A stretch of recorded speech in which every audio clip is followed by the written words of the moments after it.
Hey guys, what's up? Today we're covering Tier 3 of the climbing iceberg. Basically, this is an iceberg designed for rock climbing that classifies topics from least obscure to most obscure. So most obscure will be down in the bottom, and then least obscure will be up top. We're getting into some somewhat more obscure topics today. If you know what these are, or you're familiar with them, then you probably climb pretty regularly, and you're relatively familiar with the sport as a whole. So first up on the list is Adam Ondra. This can kind of go without explanation. He's the GOAT of climbing, very good. He hasn't really crossed over into the mainstream, at least not yet, but he's getting there, and he'll probably be surpassed in a decade or two, but as it stands, he's currently probably the best climber of all time in multiple areas. Ice climbing, climbing on ice is a very strange sport indeed. Especially when starting, a lot of people think that it's much scarier than normal rock climbing, even though it's not really. It is very different though. It's barely related to rock climbing. And there's also a funny debate about gear in it. There's the mountain axe, the ice axe, and the ice tool. The mountain axe, and this is mainly in Alaska, but a mountain axe is a straight shafted axe. An ice axe is a curved axe, so what you normally see people climbing with. But when I came to Colorado, I found out that no, the curved axe, at least in lower 48, is referred to as an ice tool. And the ice axe is now the straight shafted one. Next up, we have the movie The Dawn Wall. This is one of the best climbing movies of all time. It stars a guy named Tommy Caldwell, who cut off one of his fingers with a table saw and still climbs extremely hard. Highly recommend that you see this movie if you haven't. It's amazing and great story of human endurance. Next, we got Sean Rabitou and Daniel Wood. We're kind of witnessing a torch changeover right now. If you were around when Adam Ondra started coming up, he passed up another really good climber called Chris Sharma. And this is kind of what we're seeing here. Sean Rabitou, he has done more V17s, which is boulder grade, than any other climber in the world, at least currently. So as it stands, he's probably the best in the world right now. And then Daniel Woods was the previous best in the world at bouldering. Now we get into another great movie, The Alpinist. This is probably my favorite climbing movie of all time.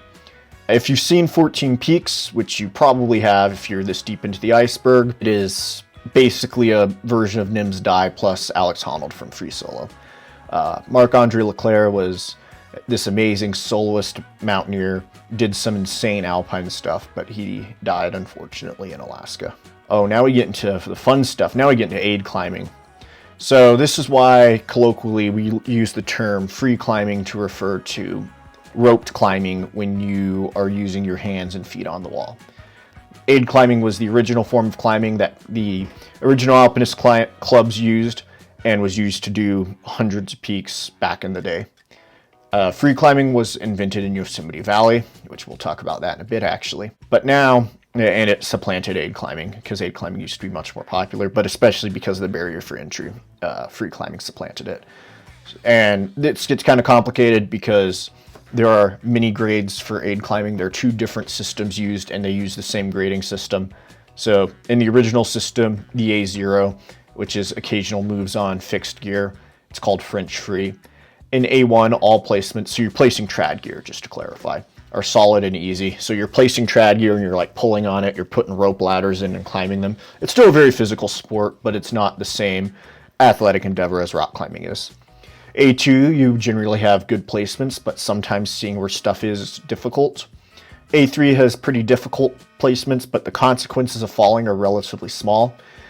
A4 has quite a few body weight placements, meaning if you put more than your body weight on it, you'll fall. So if you take a little bit of a fall, the gear will pull out of the wall. A5 has enough body weight placements that a fall will result in at least 20 meters fall. So meaning if you're on your rope ladder and you somehow let go or something, a piece will break and then another piece will break and you'll fall, take a lead fall of 20 meters. Because you're still roped in when you're doing this. And you're oftentimes being belayed or you're at least rope soloing. Now we get the new wave grading. So we have A1, which is easy aid, no risk of pieces pulling. A2, which is solid aid, more difficult placements. A2 plus, there's a 10-meter fall potential, but it's very safe. A3 is hard aid with tenuous placements and 15-meter fall potential. A3 plus is just A3 with dangerous fall potential. A4 just has 30-meter fall potential. A4 plus is even greater fall potential. In A5, there's no piece that can be trusted. In A6, there aren't too many of those around, but that's not even the anchors are sturdy, so you can't trust anything. You can't take a fall or you're probably going to die. Now we get into the goat of ice climbing, Wolfgad. He's an extremely good ice climber, hasn't fallen in 15 years or something like that, which is amazing for ice climbing. You don't push the grades nearly as much as you do in rock climbing. That's part of the reason why it ends up being somewhat less sketchy.